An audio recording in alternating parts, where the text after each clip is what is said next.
Alright, Fallout, No Man's Sky, Elder Scrolls, Black Ops 7, and a year already bursting with heavy hitters. I think I hit on all the good keywords right there. Maybe not Fallout, but whatever. Outer Worlds is gearing up to make waves. Obsidian just had a big preview the other day, so today we're going to dive into what's new, what feels reworked, and how this sequel is trying to outpace even itself. Like, comment, subscribe, let's get into it. When Obsidian announced The Outer Worlds 2, expectations were high. The first game carved out a niche, a very niche, one that I couldn't even make videos for, it was so niche.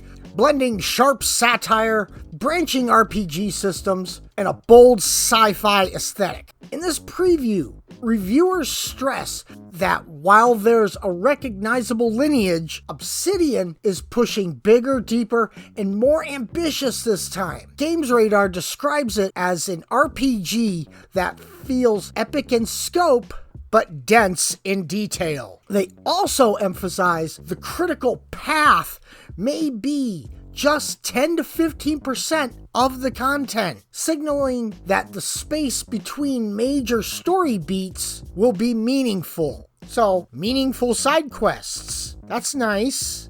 In the preview build, they spent time in the opening chapter, and we got to experience how the world reacts to player choice. Alright, here are the highlights. First off, there's a freedom of approach. Whether through stealth, diplomacy, or all-out combat, the opening mission caters to multiple playstyles, something reviewers say feels more adaptable than the original. There's also sharper combat. Gunplay feels more responsive, and the weapon design leans harder into sci-fi quirks, like shrinking tech, experimental arms, and weird hybrids. Then there's the world space and interactivity. I said that really weird. Whatever.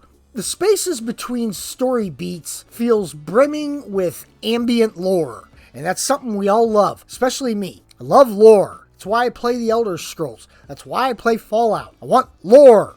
I want something to take me away from reality, because 2025 is weird, and not the good weird, like Fallout or Elder Scrolls. It's a weird. There are hidden encounters, environmental storytelling, and little NPC vignettes suggest Obsidian is filling the world, not just the mission corridor. There's compelling NPCs and quirks. 6 companions are confirmed, each with a distinct personality, motivation, and the potential for internal conflicts. In interviews, Obsidian emphasizes that character interactions and faction dynamics will make or break your experience. The preview highlights how Obsidian is leaning back into their RPG roots. They say that with Baldur's Gate 3 helping expand mainstream appetite for crunchier RPGs, the timing is right. Crunchier RPGs. That's weird. Well, like I said, 2025, weird. Also, even though comparisons to Fallout New Vegas come naturally, the devs are cautious. They want to honor their legacy without repeating it. In other words, the shorthand is New Vegas in space. Oh God, where have I heard that before? Didn't Todd Howard say, oh yeah, Elder Scrolls in space, or Fallout in space? Oh, we're not even going to go there.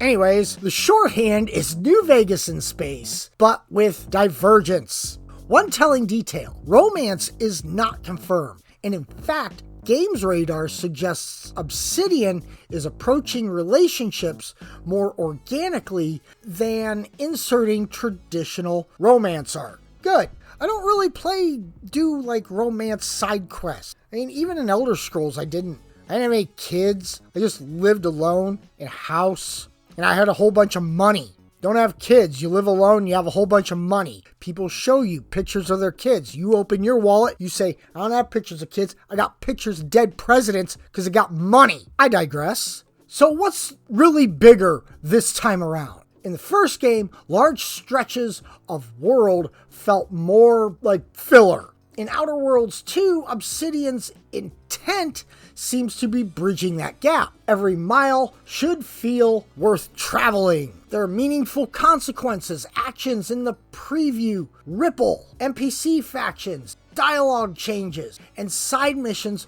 reflect consequences more visibly than before. It looks polished, and there are technical upgrades. The sequel runs on a refined engine with smoother transitions between zones, more stable performances, and a more expansive visual fidelity. My favorite, lore and world-building depth. The preview teases deeper cultural detail, more environmental storytelling, and fictional institutions with real weight behind it. But it's not perfect. The preview mentions some rough edges. Pacing in early missions feels a little bit forced, and balancing sandbox freedom with narrative momentum is a tightrope. Now, before you mark your calendars, here are some caveats and things to keep an eye on. Scope versus bloat. Bigger worlds and more systems often bring more bugs or dilute pacing. Obsidian needs to make sure